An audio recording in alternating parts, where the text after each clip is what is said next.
Let her cook. Y'all stop being petty. Stop being catty, because she like a double-edged sword. She cutting tail left and right. And it's bothering y'all, and I see it. Let's go, Caitlin. Have you heard?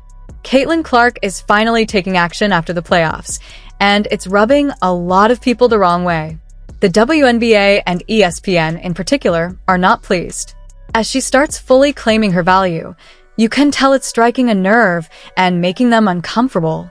Let me say this. I love the point that you made about Caitlin Clark in terms of the BS that she had to deal with off the court. We got to remember she's been box office. She was the main attraction, and there were so many storylines that's been associated with her. Most recently, the whole thing with her and Cheryl Swoops, even though it really wasn't her. It was Cheryl Swoops and all this. Every time you turned around, there was something that she had to deal with. After completing her rookie WNBA season, Caitlin Clark has packed up and headed overseas to spend her off-season in Europe, and ESPN is clearly not taking it well. They're reacting like they have some kind of claim over her, throwing fits as if they're entitled to control her next move. But after the way ESPN downplayed and dismissed coverage of the league's biggest star, they don't get to decide whether Clark stays in or leaves that struggling league. When she was carrying enormous pressure and still dominating on the court, they were nowhere to be found. When she needed real support, they didn't step up. Now that she's gone, they're scrambling for scraps, because without her, the WNBA's viewership is taking a hit. The big question everyone's asking is whether Caitlin Clark plans to leave the WNBA to compete in an overseas league. And let's be clear, many of the articles circulating on social media right now are questionable at best. What is confirmed is that she has already left the United States for an extended 200-day stay in Europe. Whether that includes playing professionally overseas remains uncertain, but here's what we actually know so far. Now, with that news, we've already heard from Caitlin Clark that she will not be playing overseas. She won't be playing in any organized basketball organization. She actually said that she is going to become a professional golfer during this offseason. Yes, you heard that correctly. Caitlin Clark is reportedly preparing to launch a professional golf chapter during her off-season. After dominating the basketball court and setting the WNBA on fire, she now has her sights on chasing records in an entirely new sport. And for anyone who didn't know, Clark was also an outstanding soccer player during her college years. There's game footage where she scored 3 goals. Yes, 3 goals in a single match. The clips may not be crystal clear 4K, but each goal was zoomed in so you could really see the details. Her awareness is elite, staying onside perfectly. Then the moment the pass breaks through, she explodes forward and finishes calmly into the lower corner.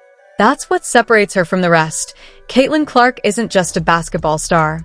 She's a rare, versatile athlete with the ability to leave her mark in virtually any sport she chooses. And now that she's heading overseas, ESPN and the WNBA are finally realizing what they had, a once-in-a-generation golden goose. Unfortunately for them, that realization came too late. The ship has already sailed across the Atlantic.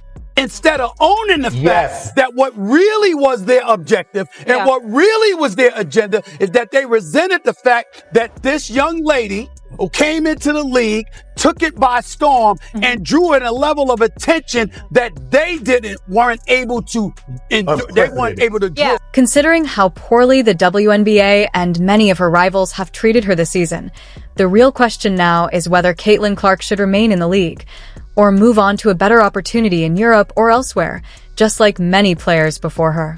But now during this offseason, the players are already moving around. So a couple players have already announced that they are going overseas. We have Kelsey Mitchell going to play in China, Nalissa Smith also playing in China, and Nalissa Smith is one where there was a big question mark around her if she would be returning to the Indiana Fever, but she'll be going to play in China, and Temi Fagbenle will be playing in Turkey. Although Caitlin Clark has stated that she isn't joining any European league and may return to the WNBA next season, the bigger question remains: should she stay in the WNBA and risk further damage to her fitness, reputation, and long-term potential?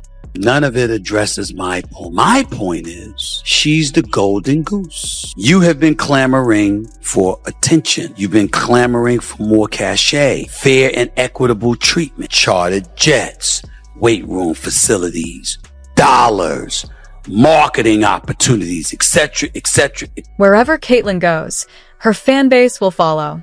So wouldn't it make more sense for her to compete in a stronger league? Especially when European leagues are offering higher salaries, attractive bonuses, and far better playing conditions than the WNBA. With the WNBA season ending for many teams, there are already so many players heading overseas to play during the off-season. But with all of the drama currently surrounding the WNBA, on top of the low-paying salaries, some of these players are questioning if they'll even return. Many players have already taken their talents overseas after growing frustrated with the WNBA's leadership.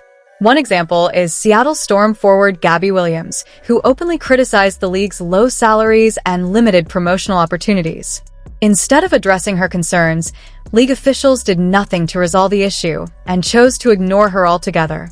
Gabby later went on to call out what she described as misleading statements from the WNBA commissioner. During her exit interview, Storm player Gabby Williams warned the WNBA, if you want to keep international players, you need to do better. So here's what she had to say. The W thinks that they don't have to pay us more in order for us to be here. And I think I didn't express that when I first talked about prioritization. Our commissioner talked about us being able to, make 700,000. That's not true at all. There's not one player who makes that. And we were promised, team marketing agreements and league marketing agreements, but they've fallen quite short. So it's still not enough for us international players to want to stay here. And that's a choice of the players. If I make a choice to make more money and whatever, and then the teams are mad that I don't come back, but that's how it is. So yes, it just, the WNBA, if you want us to be here, you have to pay us more. It's business. It's how it works. After her concerns were ignored, Gabby Williams had no choice but to seek better opportunities and signed with the Turkish team Fenerbahçe SK in 2024. This highlights a major issue with the WNBA. The league often fails to genuinely support its players, whether it's about low salaries, constant fouling, or even outright disrespect from others on the court. And specifically, a lot of these casual fans who have come into watching the WNBA because of Caitlin Clark, who plays a smooth style of basketball, who shoots from really far away, who makes great passes, who handles the ball well. People are coming for a style of play that is similar to that. They are not looking for post players to be posting up on one another, drop step, one step to the basket, cheap shots, fouls, slow style of basketball. They want to see a run and gun game. And I think that that is the most exciting way to watch a women's game. Caitlin Clark has arguably become the biggest target of the WNBA authorities. She faced disrespect, mockery, and ridicule from jealous veterans, while her critics on the court did everything possible to undermine her. Remember the infamous eye poke incident? Deante Carrington committed a blatant foul against Clark and celebrated it openly with teammates, while the WNBA stood by silently, allowing sportsmanship to be mocked. Similarly, Angel Reese celebrated after brutal fouls against Clark, and once again, the league ignored the infractions. Even Kennedy Carter, scoring 12 points off the bench, went unchecked, and where was the outrage then? ESPN offered no support either. They failed to call out these blatant abuses against one of the most talented WNBA players in years. That said, Caitlin Clark received 17% of the WNBA's flagrant fouls this season, and 80% of those flagrant fouls were committed by the Chicago Sky against Caitlin Clark. Clark has had enough. She's not staying in a league that has treated her like a punching bag. Don't just take my word for it.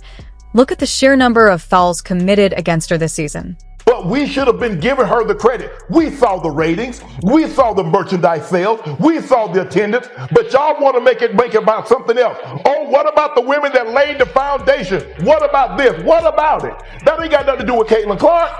Caitlin Clark is box office. She's doing this. And instead of giving her credit, y'all tried to make it about, oh, y'all poo-pooing the old guard. That's right. Caitlin Clark, the WNBA Rookie of the Year, was the target of nearly 20% of all fouls in her debut season. That's 1/5 of the league's total. With stats like that, why should she stay? The Indiana Fever's success has largely been fueled by Clark, and if she hadn't been injured during that crucial playoff game, they might very well have won. Since Caitlin Clark has arrived on the scene, record ratings, record revenue, Everything that you could think, record attendance, everything.